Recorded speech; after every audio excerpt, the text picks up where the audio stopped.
So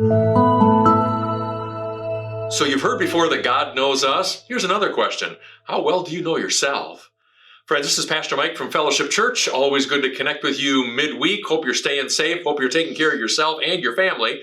And not too long ago, I was reading a passage out of Psalm 139. You've probably heard part of this before. It's a Psalm of David. He wrote it for their worship leaders. And it says, "O Lord, you have searched me and you know me. You know when I sit and when I rise. You perceive my thoughts from afar. You know my going out and my lying down. All of my ways are familiar to you." And it goes on from there. Well, first thought is I'm a little uncomfortable with the fact that God perceives my thoughts from afar and all of my ways are familiar to him. That's a little bit scary. I mean, really, God, did you want to be familiar with all of my ways? We know that's how much God knows about us. We've talked about that in Fellowship Church before, that God knows everything about us. But friends, here's something I've discovered. Your growth, both emotionally and spiritually, is dependent not so much on how much God knows about you, but how well you know yourself.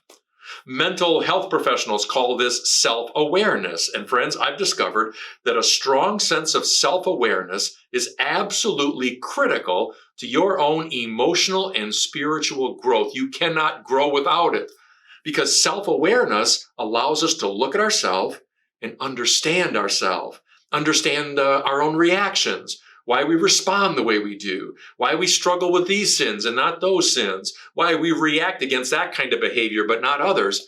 And self-awareness causes us to think about our own reactions and why we say the things we say. Here's another way of thinking about it. You've probably seen the TV shows CSI, stands for Crime Scene Investigation. There's a whole bunch of them out there on TV these days. There's CSI Miami, CSI Las Vegas, CSI New York. Someday they're going to make CSI Muskegon. We're all going to be famous. But just so you know, CSI is about a group of detectives who come into a crime scene and start asking questions like, what happened here? What do we see? What happened over there? What does this evidence tell us? And little by little, they put together all the pieces of the puzzle until they understand the crime scene. Friends, have you ever thought later on about something that took place between maybe yourself and another person, a situation in which maybe you didn't handle it very well? Have you ever later on thought, I wonder what happened back there? And you start putting together the pieces. Why did I say what I said? Why did I feel so strongly about that?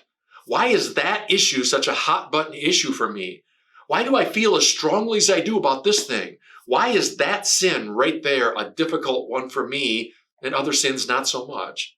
See, friends, all of that fits under the umbrella of self-awareness. It's the ability to look at our own lives, our own words, our own actions, our own thoughts, our own desires, our own responses and reactions. It's the ability to look at ourselves and learn from ourselves and understand why we do the things we do.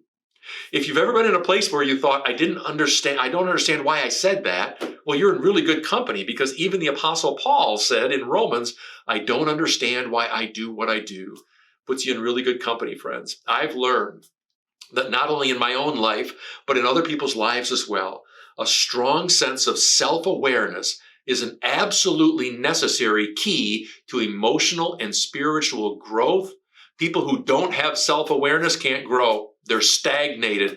People who do have a sense of self-awareness, the ability and the willingness to look within, there's always the opportunity for growth, both emotionally and spiritually. Friends, I hope and pray that you have a good sense of self-awareness. It goes hand in hand with humility, and it's necessary for spiritual and emotional growth. Keep that in mind during this holiday season. Friends, may you have a wonderful holiday with your friends, a wonderful Thanksgiving. Take care of yourselves. Stay safe. God bless. Know that we're praying for you and we love you. Take care. Bye-bye.